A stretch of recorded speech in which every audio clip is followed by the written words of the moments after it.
Bisaya ang puta. Baka pag ginamit ko sa yung wikang Pilipino'y malunod ka sa lalim ng pananagalog mo. Hingit sa yung malaman na Maynila din ako. Bagamat di ko yun pinagyayabang, may pagbalagtasan bilang Makata at kinilala ng iilan.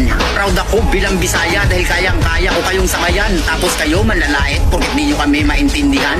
Walang masama sa pagiging Bisaya. Mas kalait-lait yung pag-uugali at pananaw nyong mga taga Maynila. Di ko nila lahat, ikaw lang na ugok ka. Sakali mang mapanood mo to, di ka marunong tumula. Sa comment na lang magribat ka. Pate ka.